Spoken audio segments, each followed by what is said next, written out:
मंच से पूज्य महात्मागण जो तीर्थों को भी पावन करने वाले चलता फिरता तीर्थराज दूर दूर से आए हुए सबों के श्री चरणों में सत सत नमन। उपस्थित धर्म प्रेमी सज्जनों, विद्वज्जन, गुरु भक्तों, धर्मशिला माताओं एवं भक्तिमती बहनों, सबों को मेरा बारंबार नमन।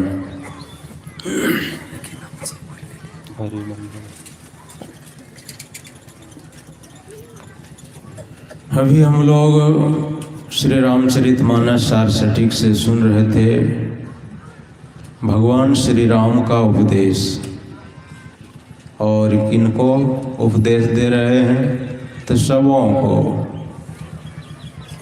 कोई ऐसे नहीं हैं जिसको नहीं दे रहे हैं, सबको, प्रजावासियों को, ब्राह्मणों को, पूर्ववासियों को, जो भी हैं सबको। इसको सबको तो जितने मनुष्य तनधारी हैं सबों को, यही अधिकारी भी हैं।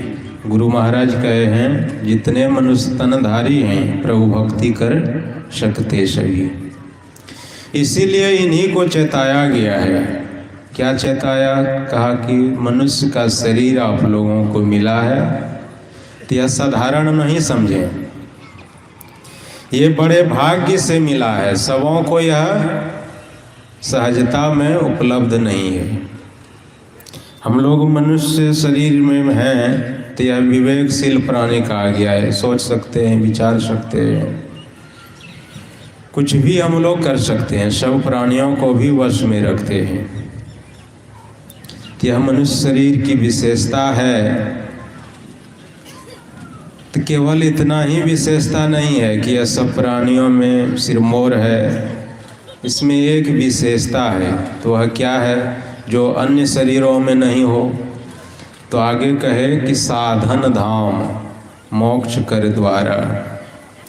इसमें साधन का धाम है, मोक्ष का द्वार है, और अन्य शरीरों में नहीं है। इसीलिए पाई न जही परलोक सवारा। हम लोग भक्ति कर सकते हैं, साधन कर सकते हैं, और मोक्ष का द्वार है। अन्य शरीरों में ऐसा नहीं है। सब भोग योनि है, या मनुष्य शरीर ही कर्म योनि है।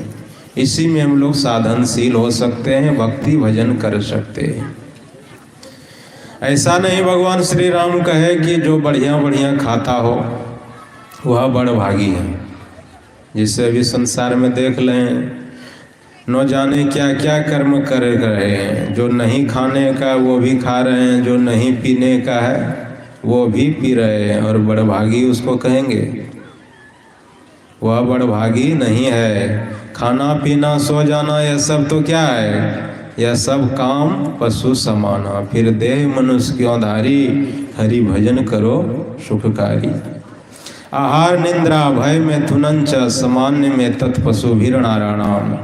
नौ नारायणाम अधिको विशेषो, ज्ञानैन हीना पशु भीर समाना। कहते हैं जिसमें ज्ञान विचार विवेक से काम नहीं ले रहे हैं वो पशु तुल्य है। खाना पीना सो जाना तो सब कुछ कर रहे हैं, और या तो पशु भी करते हैं।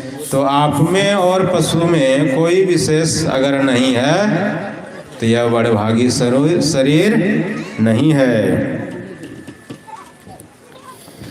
इसलिए हम लोगों को कर्तव्य कर्मों को करना चाहिए, करने योग्य कर्मों को करना चाहिए, सोच विचार के करना चाहिए। क्या करना चाहिए, क्या नहीं करना चाहिए, यह सोच विचार के हम लोगों को करना चाहिए। मद में नहीं रहना चाहिए। तन मद, मन मद, जाति मद, माया मद, सब लोय, यह सब हम लोग मद में फंसे हुए रहते हैं। शरीर मद है, किसी को धन मद हो गया, जिसको ज़्यादा बल हो गया शरीर में, तो उसी बल के मद में वह झूमता है।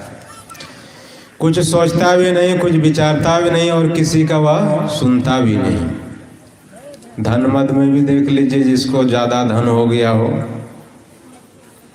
वह किसी को कुछ पूछता ही नहीं।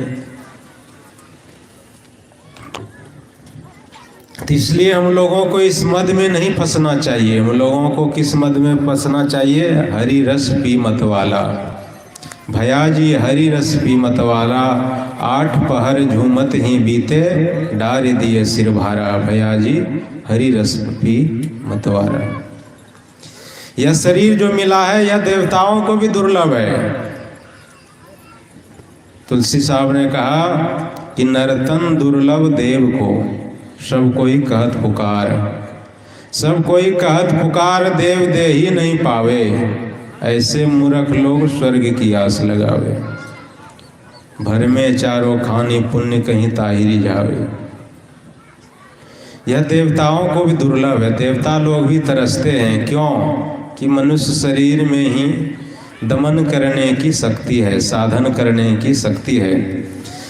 भगवान ब्रह्मा जी के पास जब देवता और दानव गए और विनती की कि उपदेश दीजिए, तो भगवान ब्रह्मा जी ने क्या कहा? केवल द का। तो कहा कि द का क्या अर्थ हुआ?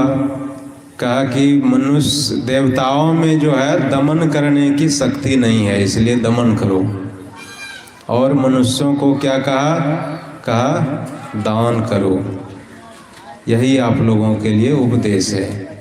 तो देवताओं में दमन करने की शक्ति नहीं है, इंद्रिय निग्रह करने की शक्ति नहीं है।